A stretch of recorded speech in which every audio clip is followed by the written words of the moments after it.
They said it couldn't be done. They said the world would never accept a cookie this long. Or a churro, and probably not a pretzel either. They also said, under no circumstances should those really long and delicious treats be wildly affordable. To which we said, but we already made them. And they are. Introducing the incredible new foot-long sidekicks. Get one at Subway today. Welcome back, everyone, to the North American Challengers League presented by Subway. I'm Mazel. I'm joined by Joshi, likely candidates for our second game of our second series as FlyQuest Challengers handle business in game number one. Over 15,000 gold in the lead and a dominant victory, starting off the top, from the top, with Surdy on Darius. Yeah, and, you know, got a couple of solo kills. He is now currently one behind Zambudo in the solo kill rankings, and if he finds one more, he will tie him up this series as well. Now, I do want to give a little bit of credit over to AOE because this is a roster that most people had, like, somewhere in the middle of the pack, and that's currently where they are, right? They are fighting in the middle of the pack, and I think that is something to be said for this organization because there's a lot of pieces on here that looked like bright spots on teams for rosters they've been on in the past, but this is one where we need to see them come together. And I feel like watching this, you generally know that Onad is a very confident person. Just seeing that first gank, I have to imagine that was going to be the kind of thing that shook his confidence immediately after that. So I'm hoping to see a little bit of a stronger counter pick for him going into the next game. Yeah, and I think maybe finding some more 2v2 lane pressure for Mr. Breezy and Wixie. Again, last time we saw this duo, I feel like we saw some of the strongest moments for these two guys individually. I was really excited to see it come together this year, and we've seen some of those sparks really start flying there. But I think trying to find something, again, like the Draven, maybe a classic, just trying to find 2v2 pressure, that is not something that necessarily always goes well for them, but I would like to see that at least attempted here. But I do want to talk a little bit about the Fearless bans that will be coming into this one as well, because we do have all champions that were picked by each team. Last game not available to said team, and I think some big picks actually for AOE off the table. Yeah, I mean, the Smolder being gone and the Karma being gone and the Udyr being gone, these are all like peak meta picks that you don't have. Where if you look over on FlyQuest Challengers, I mean, yes, they're losing the Varus, and the Nautilus is good, but the rest of them are like, you know, you only pick the Darius because it's a counter pick to the Udyr. You don't just pick Darius. You don't just pick Wukong most of the time. The Cassiopeia is okay and something we know Quad has played in the past, but the only thing they're really losing out of their draft is the ability to pick Varus in the first rotation. Like, you are not lording that over your opponents, whereas AOE, like, they now have to pick something different, and I feel as though it becomes too easy to shut down Wixie with a couple of targeted bans. Yeah, and maybe the idea is to go towards some topside focus, like top mid jungle for AoE of some sort. I know Rosethorn is typically one to kind of fall back towards the Sejuanian thing, at least very prevalent last year. He loves that pick too, but trying to find things that combo with it well is super important too. I think AoE are backs against the wall, obviously, but it's not something they can't fight their way out of.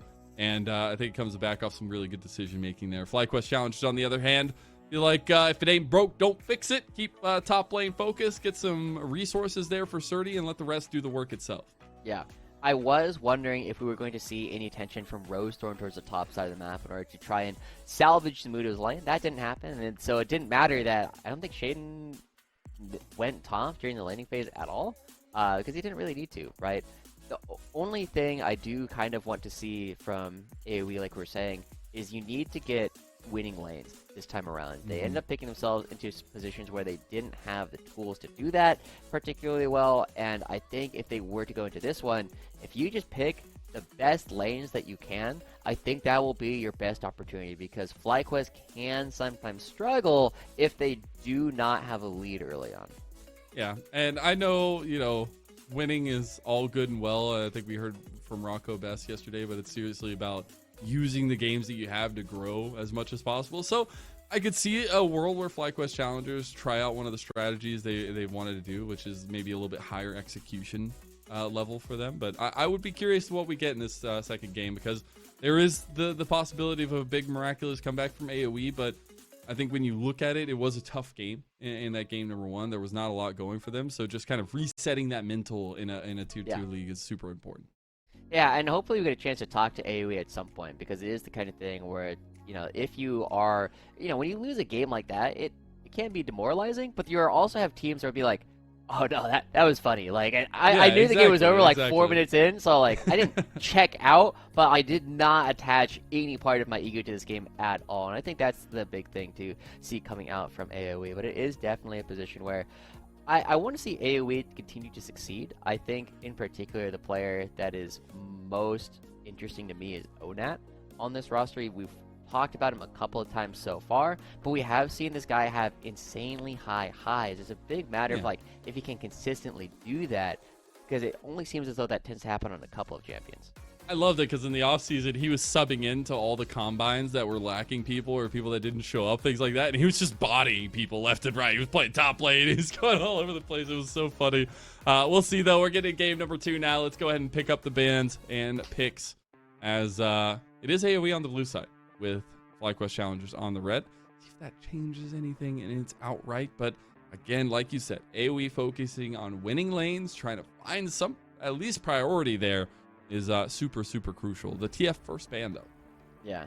I mean, it makes sense. If you do not feel comfortable playing it, you generally do not want to give it over. And if you're not comfortable first picking it is, I think, the biggest thing. Because Twisted Fate is a very strong pick because it is at least a 3-way flex. Yeah. But it's also the kind of thing where if you end up getting pinched in a spot where you now have to put it into a bad matchup, you're also pretty sad about that at the same time. Yeah. So FlyQuest Challengers, they do have the tools to counterpick every single lane going into this one. And so I am a little bit worried that even though you can be a bit more aggressive with your bottom lane on blue side, it's going to be hard to come up with something that is unequivocally winning. AOE playing pretty confident with the Azir bans constantly against Quad. I think rightfully so. The Poppy is also banned, as well as the Marksman focus there for FlyQuest Challengers. Just going to take away the Ashe and the Varus. So yeah, I would expect the Kalista here, but just taking away the secondary pick in the Varus, that's just kind of the all-arounder right now as well, even with some of the nerfs. Yep. Yeah, and this is a really tough position because Ashe, Varus, Kalista, and Smolder are kind of like the top of the top that you can play. And so now with the Senna coming through, you can pair it with a variety of different things. You can pair it with tanks, you can pair it with 80 carries, you can have it farming, you can have it not farming, and instead, wow, that is a gauntlet. The Nautilus is right still there. strong. The Nautilus is still very strong, I feel like. Yeah, it's just tough to play to Tom Kench. It is. So it's a very tough position already, and I really hope that's a Rose Thorn Rel, because trying to play Rel into Tom Kench, the one really good thing that you can do is like you can break Tom Kench's shield, so he doesn't get a lot of value from that. But okay. I mean this lane is okay into the Orianna. Orianna has bigger highlight moments, but Quay provides more just like general pressure over the course of the game. And obviously Onat taking one here just to try to have that sustainability and damage, I feel like, from the mid lane later on as we go, and some of the setup for the team in some sorts. There is a lot of options, I feel like, on the table for FlyQuest Challengers bot lane. They'll lock in the Smolder. Cool. FlyQuest win the game at 40 minutes if it's still going. So, I mean, you look at Senna, though. Come on. Yeah. It's Orianna and Smolder, you know? Yeah. That's the biggest problem. If it was just Smolder, it's like, okay, you know, Senna can contest that. Now the big thing is AoE puts themselves on a clock, and they have an opportunity to play for a really strong mid-game before Orianna has items, and while Smolder is still stacking. So, they need to find things that really spike on 1 to 2 items in order to try and find some advantage, or just run over the lanes really, really hard at the same time. And so it almost makes me wonder if you go towards some really niche pocket things. The Kindred, actually, as one of the cool things that Rosethorn likes to play, might be the answer, even though it's not the strongest pick in the meta. Could be interesting. I'm always a big fan. I love Kindred. I also just love the amount of priority it gives to these junglers. I think we are gifted one thing in North American Challengers League. It is our junglers are pretty stacked, I feel like. We have a lot of really good heads and names in our top 10. We do want to see, though, a little bit of focus in the second phase, because it was the Cassante joining the ban it for the topside matchup, but it is the Nocturne Vi. So very heavy focus towards Shaden setting up for the team, which is a particularly good focus, I feel like, against FlyQuest. Yeah, I mean, there's not a ton of go buttons coming out from FlyQuest. I've had long conversations with Kelsey Moser, actually, about whether or not Tahm Kench counts as primary engage. But either way, it is still a spot where with this Renekton coming through, with his buffs on 14-4, he is a better champion. And now it is a spot where there are counter picks. The Malphite is something that Zamudo has piloted successfully in the past.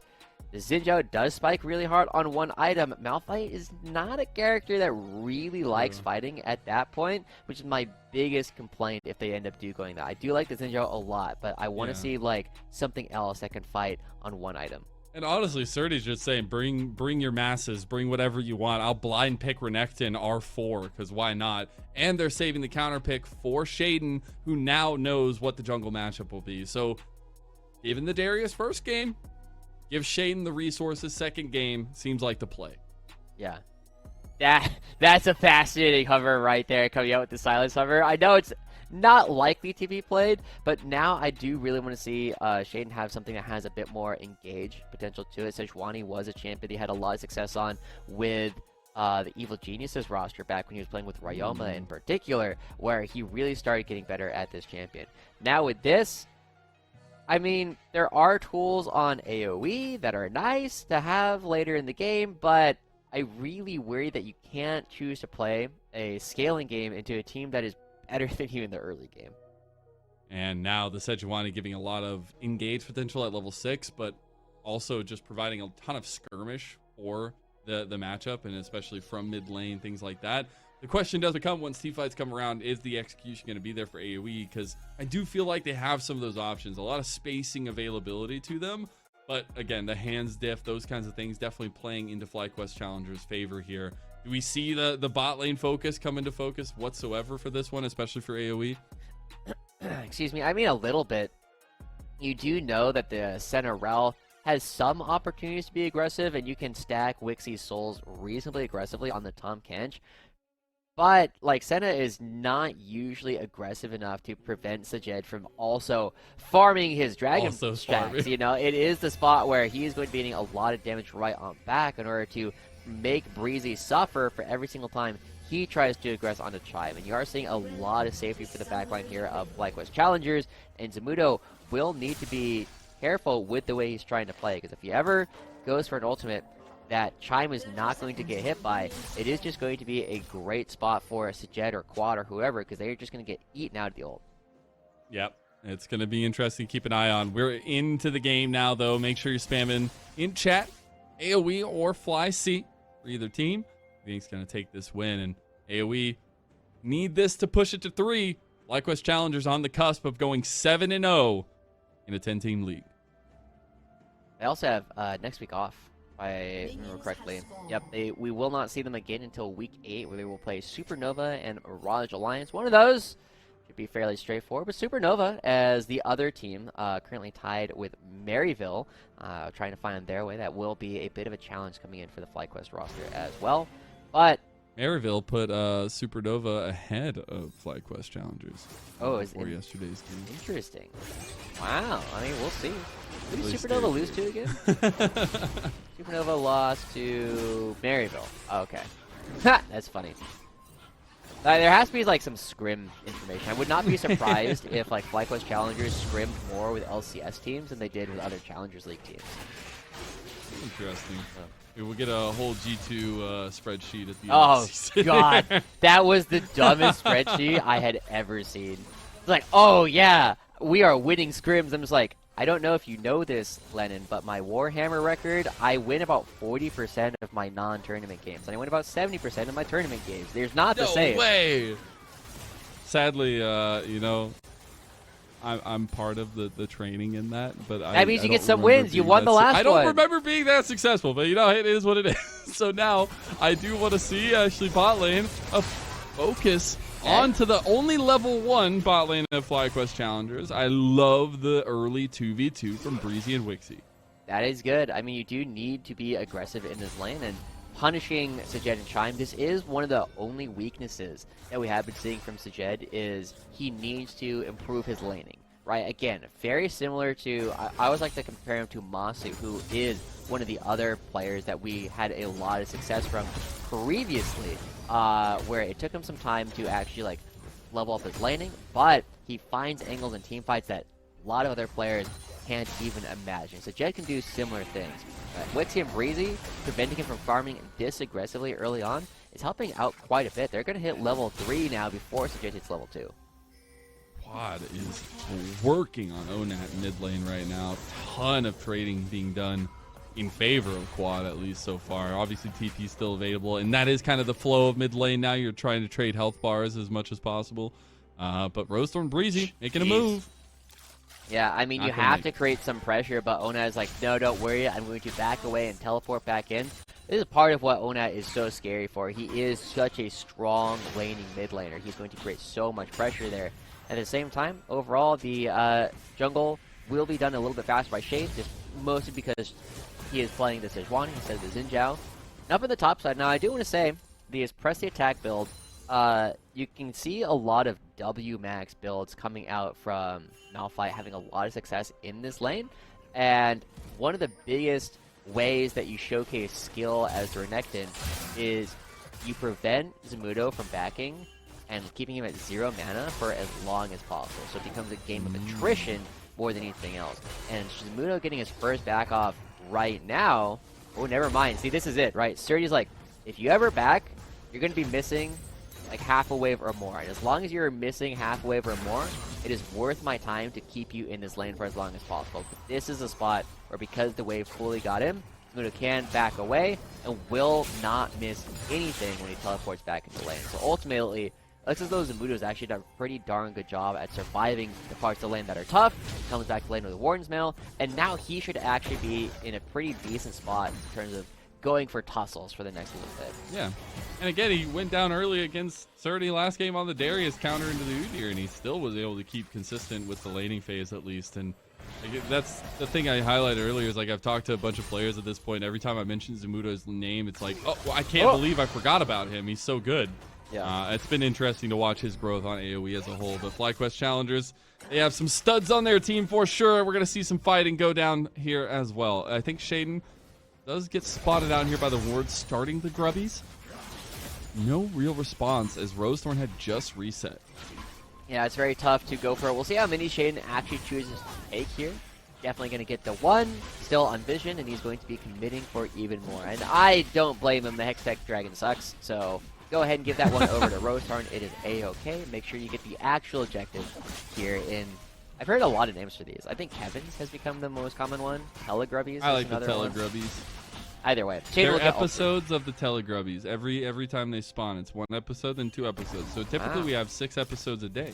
Wow. Or I guess if you go not, I don't know. Oh, a series. The comet missed. God, the fact that he dodged that is actually kind of nuts. Let's be real. He didn't dodge it. It just did not go. He was walking. Nah, he got shotgun to the other side of it. I'm not going to give out that credit for that. He's alive. He's alive. That's all that matters. But it's still going to be... We did get the Dragon. Yeah, Dragon's picked up 20 CS lead in the mid lane, as well as a play already going over the squad. It is a lot of advantage coming out in the mid lane.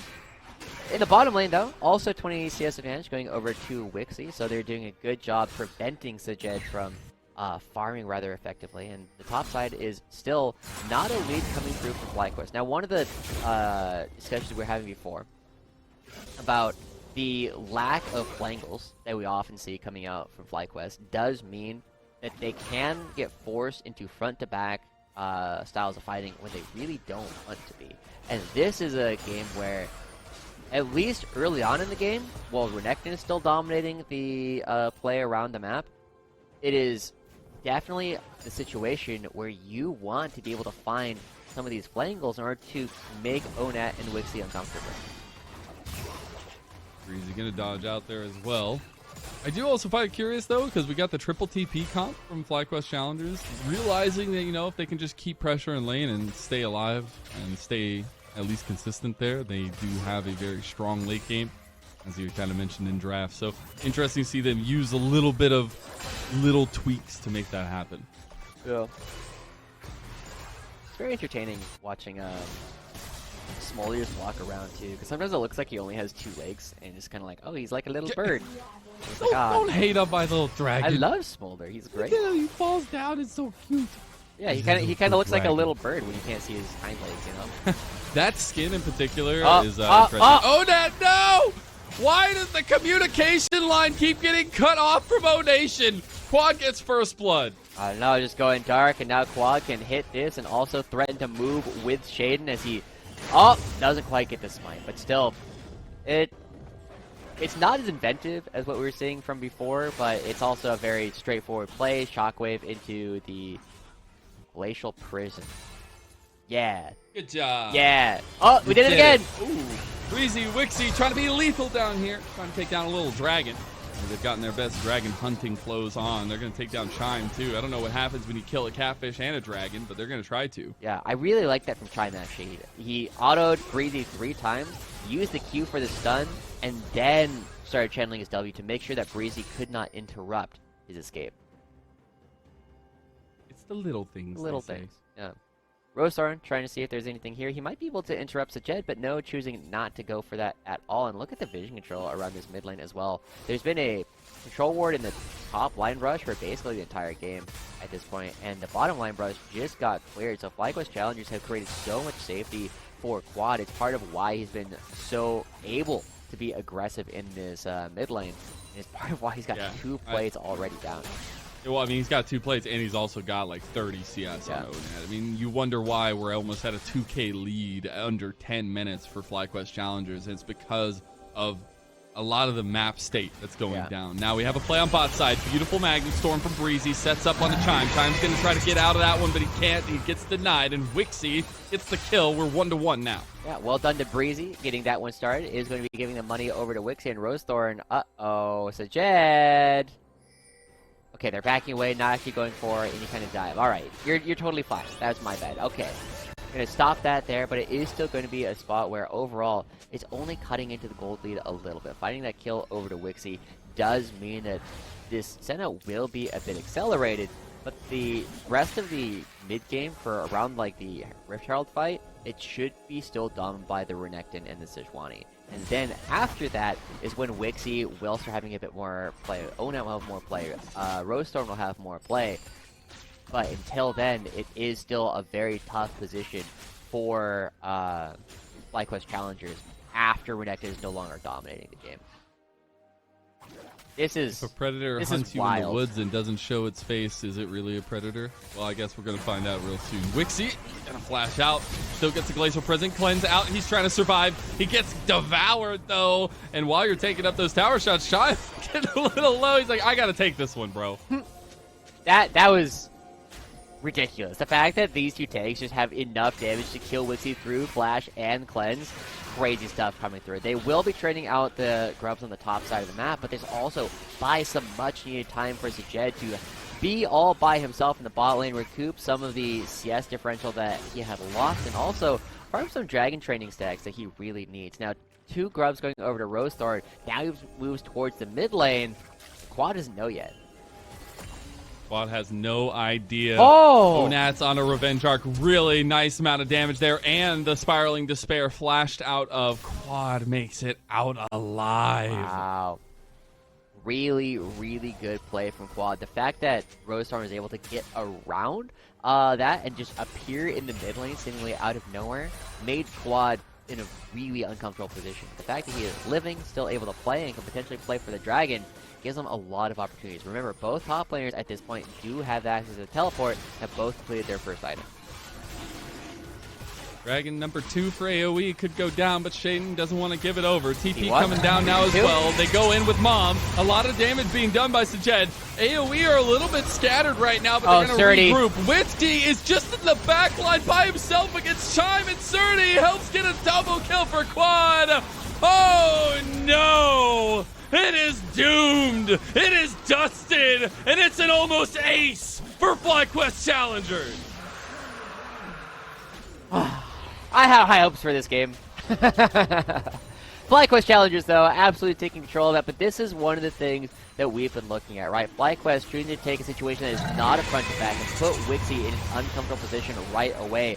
Chai was like, yeah, you guys are all good, right? And Surdy's like, yeah, don't worry, I got this. I am the most powerful champion in the game at the moment. We're going to get to Onat. We're going to give a double kill over the quad. Wixie is not going to have flash in order to leave at all because of the dive that we went for earlier. Just cleaning house and finding the Renekton in the perfect position that entire fight meant that Dominus was doing crazy damage. I can't believe I just watched Chime tank 3, like, pretty decently strong members of AOE by himself in the back of a dragon pit. Like, I am just so shocked. Speaking of shocking, the Glacial Prison goes a little bit wide. That's okay. And AOE make it out alive. Job to AOE for living that, but it is a really tough position. Now, this is wild. This is not something I had noticed before, is the amount of plates that Surdy had picked up in the top lane. Also, making really good use of the very newly buffed Flat Cleaver. You only need 5 stacks instead of 6, and you get an extra % of armor shred at the same time. So he's just using it to punch through the relatively low health bar that Zamudo has at this point, and is still able to create some pressure, abuse the fact that Zamudo is a mana champion in order to do even more. But now, Quad moving towards the top side of the map will get spotted out, so they know this play is happening. But Surdy's done a good job getting Zamudo low. That should guarantee them the Rift Herald. I mean, they've gotten 7 plates across the entire map here as they fall. A lot of gold going their way. They aren't going to start up the Rift Herald just because of the map movements of AOE, who were moving. Now they actually get a pounce on the quad. Spiraling Despair is starting to tick. The explosion's going to hit, but it does no damage. And now Breezy is in some trouble, too. Rosethorn goes straight in as the Zin's out, but now he's way caught out. He's going to have to pop that Crescent Guard. Turret. Gets devoured anyways, and Chime is coming up clutch again. Quad goes on a rampage, and now Onat's in trouble. Mom! Breezy's getting in some trouble, too. Oh, my God. They are rampaging over them. Oh, man. FlyQuest is so coordinated when fights actually start. It is crazy to watch how everybody will show up and everybody seems to be on the same page. It has really been one of the things that has set this roster apart, taking down Onat a 3rd time this game, continuing to push things in. Yes, they'll lose a wave in the bot lane and in the top lane, but it is okay because of how much they've accelerated their lead. It is actually crazy, and it doesn't even matter that Sajed is only at 100 stacks at 15 minutes. He'll catch up eventually. He'll catch up. But the rest of the team and him really having a good forward foot in this series. And, you know, I talked about the developmental pillar I feel like the FlyQuest Challengers has become in recent history in our league. But it also speaks to the way that these players have fought back from a lot of adversity, right? We had 2 players here that were supposed to be LCS this year, and then they got headshot, right? And the fact that we have a lot of situations where these players are trying to prove themselves, and FlyQuest is a wonderful stepping point for that, and a way of forming that is super cool. Yeah. Oh. There it is. He's got the ulti. Oh. But hey, you know, Shaden has an ulti too. Zamudo dodges out the last second, but Quad goes unstoppable. Yeah, if that Q had landed on Rosethorn, he might have also died. That is how far ahead this team is. Okay, one of the things I do love to see is when you are really far ahead and you already have the damage that you need, it's okay to start building more defensively, right? The Seraph's rush makes a lot more sense here because he knows he's never going to die. He just needs to make sure he never gives up that bounty. 30, he's going to pop Dominus. He's in a 1v2, getting slowed down by the Spiraling Despair, trying to get a heal up with the Rage stacks, and he goes in. Sonic Shadow comes across, but he's going to get Onat anyways, and it's only 220 measly gold, but now he's going to get caught out too. He's got a big shutdown, and if they give it to the right person, which they did, Rosethorn, they do get a little bit back. But look at how much they had to commit for that at the same time. They're losing the Rift Herald. Quad can go for this top lane turret if he wants it. The mid lane got pushed in, and now Teleport's going to be coming down as well. Zamudo still has no ultimate. Eat him. He's coming right on back. Chime. He's going to devour him up. Sajed is coming here to get some more stacks too, but Zamudo's under tower. He's just going to try to take the tower, and he can indeed. An ejected bounty claimed by Zamudo, but some more stacks down the way of Sajed. Just waiting for the Q, baby. It's like Nasus, you know. Oh. Some more. A little fighting. Oh, a little bit of anti-synergy there as Mom comes across. Rosethorn is by himself in an alcove, calling his mom as Sajed gets the kill.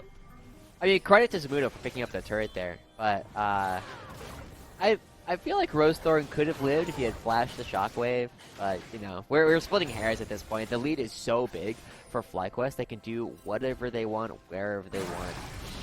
It's crazy. Like, Sajed will be picking up this turret. He was sitting at, like, only 100 stacks, like, a minute or two ago, and now he's at 147.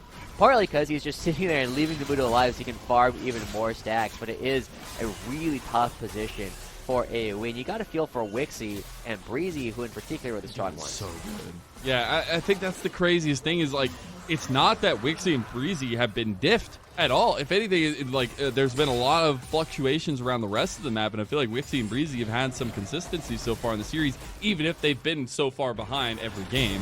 It's still something to think about for AOE is, like, in a different world, if things don't start breaking down like this, Wixie and Breezy can be a consistent part to the puzzle. True. One of the other things that I do want to point out currently is Zamudo goes lock to the Iron Solari. He is definitely helping out Wixie. He recognized, yep, you are the boss in this one. But the thing that I didn't want to say is Surdy has not gotten a solo kill this game. It's unlikely to happen from this point. So it looks like Zamudo is going to stay ahead. You say that. It's unlikely. Not impossible. Not impossible. So you're saying there's a chance. There's a chance. As we speak about it, the chance is that FlyQuest Challengers are going to go 7-0 so far with these massive lead. Baron coming up in about a minute. Not necessarily something I feel like they can burn so much, but they can absolutely pull a play behind. And Shaden has Flash, has Glacial Prison available. Yeah, and Zamudo has the ultimate and the flash, so a very tough target to go for up there, but Quad does do a lot of damage. The Cosmic Drive, really cool tech here, just to, again, try and keep yourself alive, have the extra movement speed. And now AoE, as they move themselves in, they're going to be dropping the Rift Herald, going to be opening us up. Just the tongue lash of the Glacial Prison just brought him down to half health. Luckily, he's set up. Here comes the charge, though, into the turret, with all the mites on top of it as well. Second time's the charm. Gonna get right back in the car and go straight for another one. As he does do it, Shaden gets even more value out of it. They're gonna try to collapse onto the turret. Surdy is literally in a 1v2 right now by himself. And they don't get the inhib turret, but they do some lasting damage. Yeah. It'll be down. It'll not regenerate past the 1/3 mark. And now FlyQuest can go around and pick up whatever is left in the jungle. They do have a couple waves that they will need to attend to, but they also have 2.5 minutes until the next dragon actually spawns. So, again, they have, like, a lot of freedom. It is very difficult for FlyQuest to lose from this position, even if they make big mistakes. The one thing they can't afford to do is accelerate Wixie. And as we do check across the 20-minute mark, where was Wixie at 20 minutes? Because the judge is at 178. I think it was, like, about the same. He was a little lower. I would say he was at, like... A little bit lower. But I would say, like, 130. Nah, I would say like 150 something. 150? Not super sure, though. All right. They're about to stack up some more, though. Yeah. Zamudo, he has that flash. He has that ulti. Is he going to try to use it to get out of this one? It's a lot of members on top of him, and I think he realizes after using the ult, there's no point in flashing. Yep. Goes over to Sajed. Gets up to 181. Now, will he be able to? I don't think he's hitting it. Unless they get one more big fight, like a 5-on-5. Oh, Breezy. Oh, Breezy. Well, not much to say here, but Sajed getting some more stacks. He gets a couple four. There. My big thought is, like, does he get it before the dragon spawns? And I think the answer is supposed to be no. 30? They got the play on 30. Oh, gotta pop the dominance, gets the stairs as well. As he's gonna flash in. Oh, he finally goes down. That was almost a Godzilla moment. Yeah, that was. We do get something back. That was wild, but Surdy going a little bit too far, and it is enough to dissuade FlyQuest Challengers from actually going over for this Baron, and that is one of the things that I do see from Surdy. Remember how he said, like, one of the things that he's working on is understanding when to do nothing? That looked like one of the spots where he was supposed to be trying to do nothing, because the rest of his team is doing A-okay. They were already hitting the Baron. As long as he's not dying, things are good. Uh-oh, stacks! Stacks. Another one. Another 3. Give him more. All this. Oh, yeah. Bring more so you can get even more stacks. Here comes Mom, and they might just get it off of this one. Dawning Shadow came across it. Chime actually got the kill there, too. Sajed is still firing away here, and he's stacking. He's over 200 now, and this has been literally 20 stacks going over. Now Quad's up in the face of them, and they want more. Sajed is getting into the fight too, but Quad gets spiraling despaired. Now Breezy, give it even more. Maybe he'll get 110, 210, 211, as now Wixie's also gone off the face of Summoner's Rift, and Onat, the only one left to survive, and the only one to tell the tale of FlyQuest Challengers, not any longer. Oh man, 215, 216 before the dragon actually spawned. That's a really impressive number coming something out. Before that. Oh man, so many stacks so quickly. We'll also get 2 kills off of taking down this structure. They'll be able to play for the dragon, and nobody died on the side of FlyQuest that entire fight. Quad got so low. Sajed looked like he might go down at one point during that fight, but it's not enough. 2 turrets are down. Another dragon will be going over to FlyQuest as well, giving no opportunity for AOE to even think about coming back in this game. I think it's a serious conversation to start thinking about, does FlyQuest Challengers go undefeated in the season? I think they have a serious opportunity to do so with the challenges they have left. And yes, there's a couple things, but like they have absolutely dominated a majority of the games they played this season. So double checking what they have left, it's Supernova and Mirage Alliance. I'm going to say that this might be contradictory or controversial, but I think they're going to beat Mirage Alliance. Now, Supernova is kind of the final boss for FlyQuest going through, right? That is where they are looking at as the last top challenger in order to prevent them from going undefeated. And I think FlyQuest is the favorite in that position. I think they are indeed as well. You get the full combo used on the Chime, but here comes Mom, and Chayton goes forward too, not able to be slowed. And if Sajed is left to his own devices in any of these fights, it is a losing one for AOE. Yeah, and Chime has so much opportunity to keep him safe as well, even with no flash. Sajed has to misposition twice in order to die realistically. So FlyQuest, now again, no flangles. Playing the front to back against Malphite Senahui is not the easiest thing in the world, but FlyQuest have done it before in worse situations, and they have just showcased that they are better players than most other teams, where they take these front to backs they're not supposed to necessarily be favored in, and they're favored anyway. But also, Sajed, 228 stacks at this point. He's got the huge burn. The front to backs, as long as Sajed is safe, are once again massively winning. And a little bit of wheels turning there for AoE. They just had 4 members of mid lane just standing around trying to figure out what was going to come next, because there's no real option for them on the map. They can't just go force a Baron fight or anything. They kind of have to play reactively to FlyQuest. Yeah, and FlyQuest, here it is. They should just be comfortable starting to hit this. Give him the fist bump. Somebody give Sajed the fist bump. Oh my god, the worst teammates I've ever seen. Unbelievable. We were just talking about their good synergy. Okay, this front to back is potentially tough for them, especially if Zamudo finds this good angle. They know he's there. They do. They have him on the other side of the wall pinned. Shaden, 5,000 health on the Baron in the pit. The AoE going forward. They find him. They're on the Sajed. They get the combo onto him, but he's not dying. The dragon will not go down, and Mom is here to save the day. FlyQuest Challengers, they turn it right back on its head. The turn has tables, as Riv has always said, and now AoE are in a serious world of hurt. It's not the Baron, but it's the pride that's hurting. You can't really ask for a whole lot more to get it put into Sajed from that position, right? Breezy got on him, Zamudo got on him, you got the Wixie ult coming through, and he didn't even get low, right? Like, he was at 40% at the lowest throughout that last fight. That is how far ahead FlyQuest Challengers are, and Sajed is only going to get tougher to kill from this point on. Chime didn't even use the ultimate on Sajed. He used it on Quad during that last fight, and this is cheeky. That's a lot of, and that, yeah. Rosethor thinking he had an option. He's like, I can't do anything about it. He doesn't end up going down. Quad goes 7-0.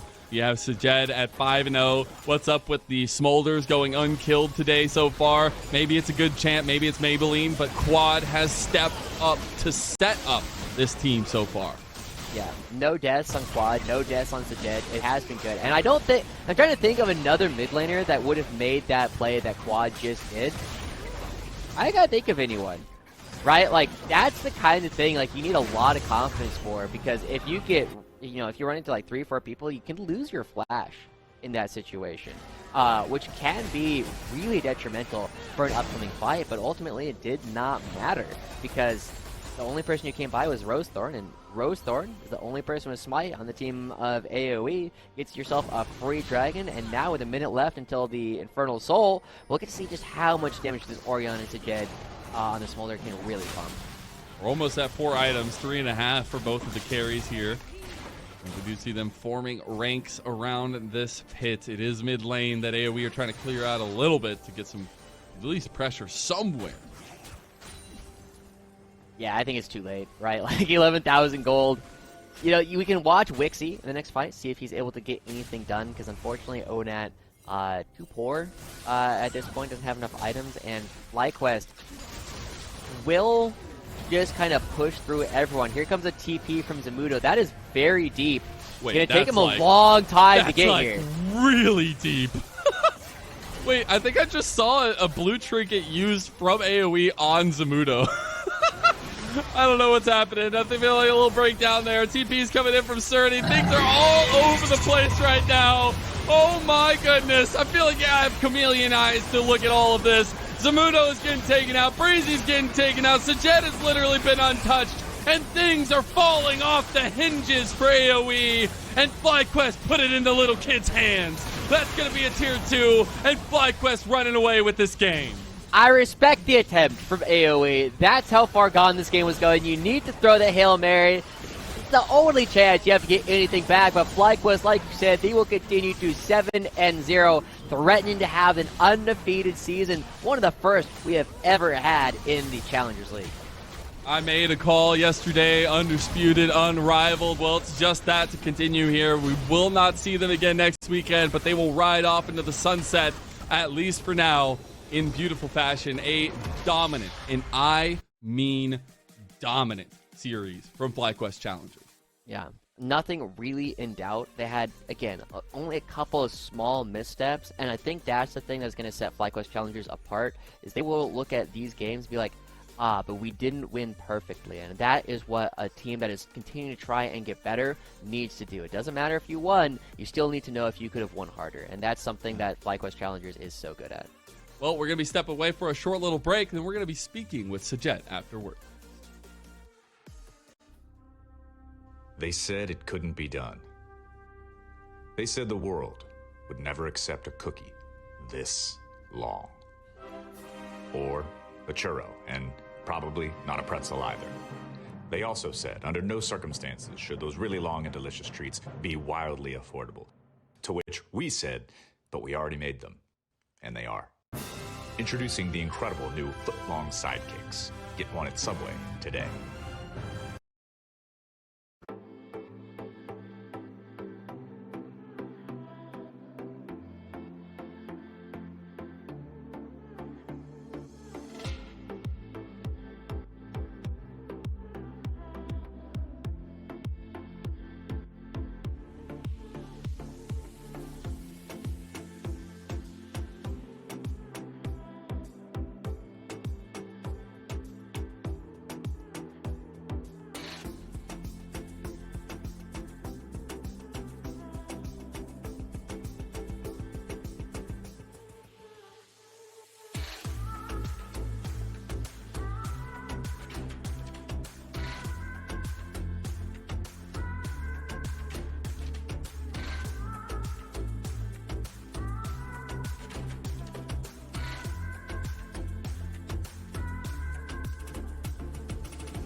Welcome back, one and all, to the Rally Cry post-game interview. I am joined by the wonderful new addition to FlyQuest Challengers in Sajed, and a big star, at least in this series. How was it to kind of come into the fold of FlyQuest? We got to hear from you early on in the split, but now that we're this far in, you have a week off next week.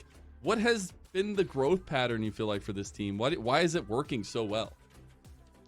I think my coach and my teammates know that I'm a rookie, so they really help me, especially Chime. He really helps me understand the game better, know my role, how to, speak up for myself as an AD carry. And I think, they have it, especially my coach Rocco. He has a track record of playing with rookie ADs, so he knows what to do, and I think he's been extremely helpful in helping me and my growth. That's awesome. I mean, we have been seeing that this has been a roster where you have a number of players that have played in the LCS already, and everyone is basically, top 2, top 3 in their role. What has it been like filling in as, this rookie AD carry where you aren't necessarily expected to take a big role in a lot of the games, and you can kind of, find your way to play? Yeah, to be honest, at first I thought there'd be a lot of pressure, but my teammates are just so good. It doesn't matter really how bad I do. Yeah. So there's no pressure. I'm just playing my game. I just have to use this opportunity the best I can just to improve as fast as I can, and that's just the way I see it. I know Rocco's goal was to get you guys all to LCS, and that is the goal, at least continuing here. Now, when you're talking about communication, kind of cooks in the kitchen, is everybody kind of pulling their weight, or do you have some main voices? I know when we were speaking with Surdy, he was saying Quad actually has gotten a lot more communicative in that fashion, but what is the power structure there within the game, at least? I think it's just a conversation between all 4 players. I think Quad, later in the game probably is the main voice, but I think everyone talks about really important things during the game, especially even Surdy, he in the mid game he's really vocal about lane assignments and what he wants to do, so I think everyone just comes for what they need. Nice. Now we got to talk about this last part of it, because you guys are currently 7-0 with only 2 series left. You have a week off, and you're going to be playing Supernova, and I just had it, and Mirage Alliance going into the last week. What are your expectations for these 2 series? Probably a fast 9-0. Is there any special preparation that you feel like you need to do for either of these teams? Not really. That's on the coach's job, not me. I don't need to think about that. Love that. I do have a little question. I know he's not one to necessarily hoot and holler, but please tell me Surdy was making some kind of noise up there when he was solo boloing Zamudo over and over again. All we just hear is top dead. Top dead. We heard that a couple times this series. That's all we got. Top dead. Yeah. Oh, maybe I missed it, but we gotta get him chirping a little bit more. He's too serious. Sajed, I want to give you a chance to give some shout outs here before I let you go. Yeah, I shout out my team, shout out my coach, my players, my teammates, and then shout out my brother and my mom. They always watch every match. I said this before, but my mom pretends to know what's going on, but in reality she has no idea, but she still tunes in, so I appreciate that a lot. That's all that really matters, right? That familial support. Appreciate you so much, Sajed, and I'm sure we will see you much more of you soon. I'm going to go ahead and take it from you. That is it for our second series. That's also it for me. I'm going to be saying bye, and Kangas is going to be coming in for me. So we'll see you on the other side of this break for our last series of the day. They said it couldn't be done. They said the world would never accept a cookie this long. Or a churro, and probably not a pretzel either. They also said, under no circumstances should those really long and delicious treats be wildly affordable. To which we said, but we already made them. And they are. Introducing the incredible new foot-long sidekicks. Get one at Subway today.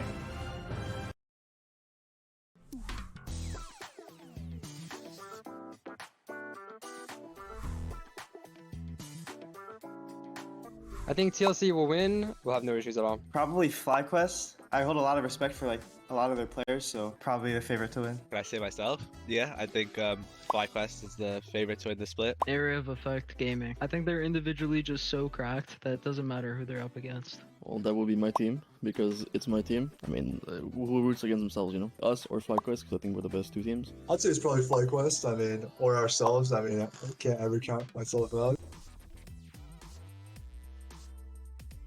Yumi. Yumi? I don't know. I mean, honestly, I'll just say Yumi. That champ just like is useless, and then whenever the champ is useful, like the game kind of sucks, you know? The community will have my back on that one.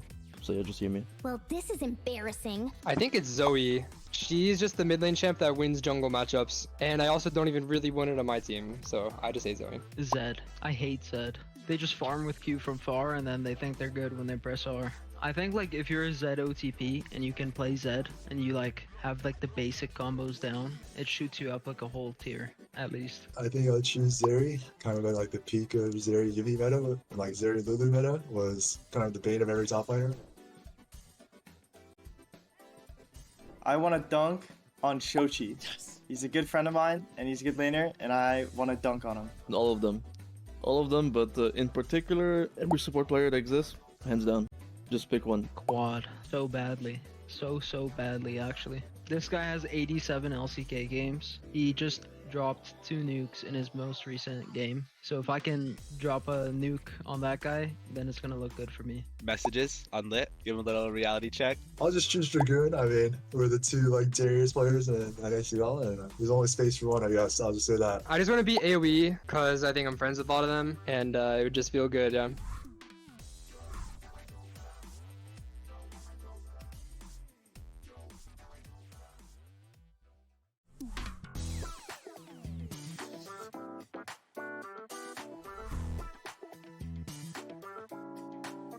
I would do full Fearless LCS, not even the NACL Fearless, like both teams can't play the champ. I don't know. I think it's in a good state right now. I'm liking the format and the games on the weekends. Take the free money, I chill, and I listen to the people. You know, I'll be a good commissioner. I'm adding Duo Q back to Masters, GM, and Challenger to revive the social aspect of this game. I have no idea, but I'm sure I would have the power to do that, so I'm going to. I think I just throw everything out the window, honestly. Like, go full Fearless Draft and LCS or something. Yeah, just try and like make some waves. Not too much I can say without breaking some friendships. We'll see what happens. Definitely makes you have to think it a little bit differently. Obviously, the champs you just picked are not available anymore, so the next game has to be different. It's interesting because you're still going to play like the meta champs, and only if it goes to game 3 does it really feel like you have to pull something out of your pocket. I've always had like a pretty solid champion pool. I think that I kind of have more of an advantage. The one weird thing of Fearless is maybe flex pick value is slightly lower than it used to be. For example, Karma's buffed. If you pick it support, you can't play it mid or top or whatever in the next games. It takes getting used to, but I think once people get used to it, it's good changes. Fearless is cool. A couple of players that are just 2 tricks, 1 trick, so it makes them a bit out of their comfort zone. For me, I play every champ, so I don't care. I really wish if it was Fearless, it would be both sides have the Fearless. You know, if one side picks a champ, both teams can't play it. But I think so far it's pretty decent. For our first match, I meditated with JJ, our assistant coach, and Daption and Lens. I think that is going to be my new pre-game routine. I always take some time to like step away, either like headphones completely off, like deafened, some meditation, and like closing my eyes and like focusing. My pre-game routine is definitely to eat like a really good breakfast, play a couple solo queue games before, and then kind of just relax for maybe 20-30 minutes before the match. 1 or 2 solo queue games into LOL dodge game, controlling a little character in like 2D screen where projectiles are flying at you. It's basically like gets your hands warm, and then like a lot of water. Some teams they have like workout in the morning, some teams they have like stretches before matches, some teams, for example in C9 we always walked for like an hour at home, so I don't know what I'm gonna do honestly. Play in the ARM or something. Usually the ARMs are the key to victory. First thing is I'll eat. It can't be like too soon, but it also can't be like too far from your match, or else you might get like hungry towards the end of it. I take a cold shower, dunk my face in like ice water pretty much, warm my hands under like hot water or like warm water, and then finally I have like an energy drink. I like doing aim labs actually. Like there's a few like exercises in there that are good for league. I stick to that every single match.